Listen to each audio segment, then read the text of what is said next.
welcome to the channel. Here, I share Scareful stories. Stories to make you scared, make you think, make you wonder, and maybe, just maybe, make you a little more careful. Thanks to all of you who have liked, commented, and subscribed. If we haven't hit 1,000 subscribers by the time I'm posting this video, I know we're super close.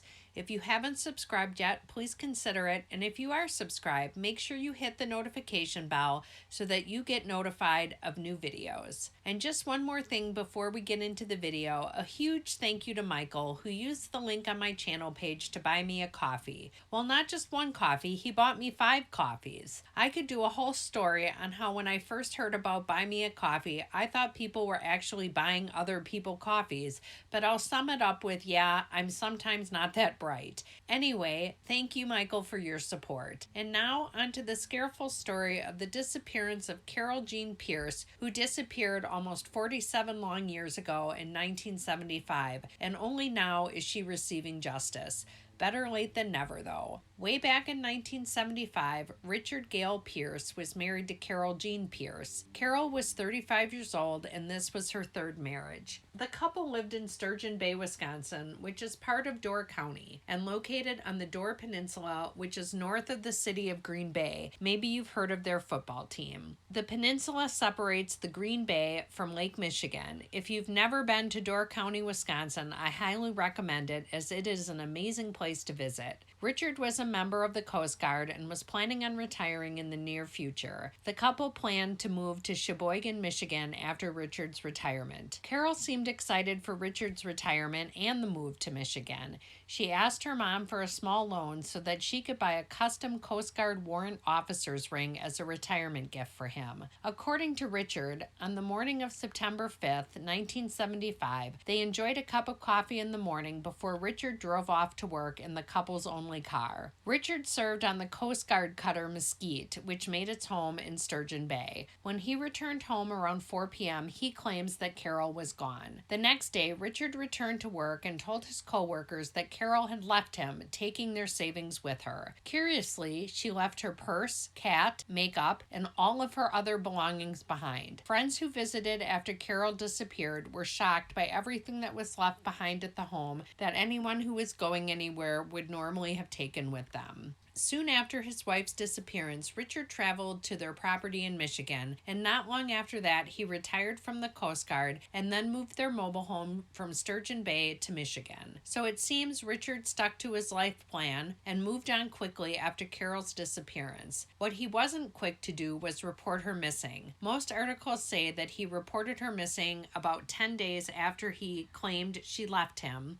but there were some that said it was as many as 86 days before he reported her missing. Circumstances seemed to come together to deny Carol and her family an immediate and meaningful investigation into her disappearance. Richard's story was that his wife had left him, which isn't a crime, and then add to that she wasn't officially reported missing for over at least a week after her disappearance. The trailer home was not immediately searched, and within short order, Richard had moved it to Michigan. Once in Michigan, Richard bought a trench bulldozer. It would seem he felt the need to dig something up or to bury something. Times were a bit different back in 1975, and although there was some evidence that Richard was violent with Carol, domestic violence wasn't taken quite as seriously as it is today. It was little spoken about. People who knew Richard and Carol said that their marriage was full of fighting. One of Richard's co-workers said Carol used the word volatile to describe her marriage. A friend of the couple was once staying at their home and became so uncomfortable by a fight Richard and Carol were having that he later snuck out of the house in the middle of the night. Members of the Coast Guard who served with Richard said that Carol was often the one to start fights, but no amount of starting fights justifies physical violence. Neighbors reported seeing a black eye and other bruises on Carol. One neighbor even said that Carol expressed fear that Richard would kill her. Friends also commented on how Richard seemed unfazed by Carol's leaving. He didn't seem to have trouble moving on and quickly had a new girlfriend. 2 years later, in 1977, Richard officially divorced Carol. Despite the suspicion of violence in their marriage and Carol having expressed excitement about Richard's retirement and their move to Michigan, and Carol having left everything behind and not even having a way to get away from her home that day, and Richard telling varying stories of Carol leaving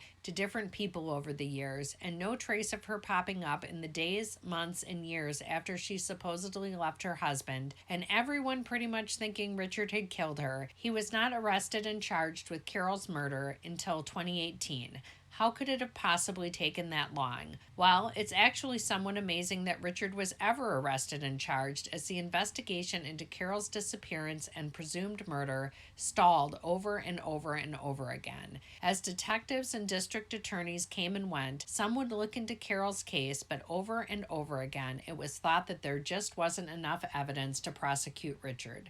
In 2008, investigators finally searched Richard's home in Michigan. Their theory was that he had hidden Carol's body in the home for a portion of time, and although they hoped to find her remains, given the amount of time Richard had to move the remains elsewhere, they more realistically hoped to find some evidence of Carol's murder. A crawl space below the Sheboygan, Michigan home was searched in both 2008 and again in 2018. In 2008, there was a cut in the concrete that had been filled in with dirt and rock. By 2018, it was no longer filled in. On September 21st, 2018, the Wisconsin Cold Case Review Team concluded that there was enough evidence to show Richard benefited greatly from Carol Jean's disappearance. Prosecutors theorized that Richard wanted a life without his wife. He could have his pension and not have to share it with her. He could keep his property, which included land and a home in Michigan, and keep all of the things they had accumulated together during their marriage. He could also get a new girlfriend. Working together, investigators from Sturgeon Bay, Wisconsin and Michigan searched Richard's Michigan property again, hoping to find evidence and/or Carol's body. Her remains weren't found, but a cadaver dog indicated 6 times that there was the presence of human remains. That information was later presented at trial. Richard Pierce was charged with first-degree murder and disinterment of the dead in 2018. His trial was delayed due to COVID, but was finally held in 2022. The trial lasted 6 days, which was all the prosecution presenting their case. The defense called no witnesses, and Richard did not take the stand. With no body and no physical evidence to present, prosecutors relied on circumstantial evidence to make the case that Richard had killed Carol.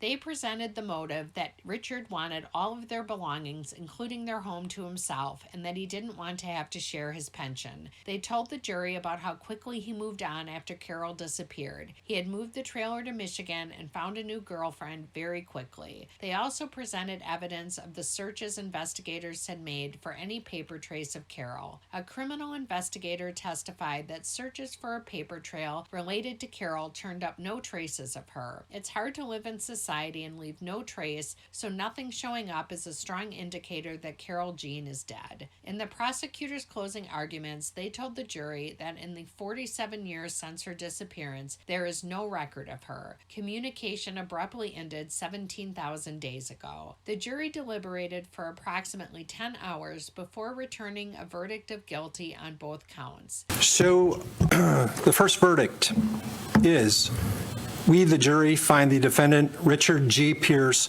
guilty of first-degree murder as charged in count 1 of the information. Ladies and gentlemen, is this your verdict? Yes, it is. Verdict number 2. We, the jury, find the defendant, Richard G. Pierce, guilty of disinterment of the dead as charged in count 2 of the information. Ladies and gentlemen, is this your verdict? Yes. Now I'm going Richard to was ask. remanded into custody, and his sentencing is set for August 5th, 2022, which is 1 month shy of the 47th anniversary of the day she went missing. At age 86, Richard will most likely spend the rest of his life in prison, but somehow to me that doesn't feel like quite enough justice, as he was able to live free for 47 years after taking Carol's life. But Carol's family seemed both relieved and pleased by the verdict. Carol's brother said, "Finally I can say that we got some justice for Carol." Her sister added that it turned out so good. "I don't know what else to say. It's just, I wish she was here."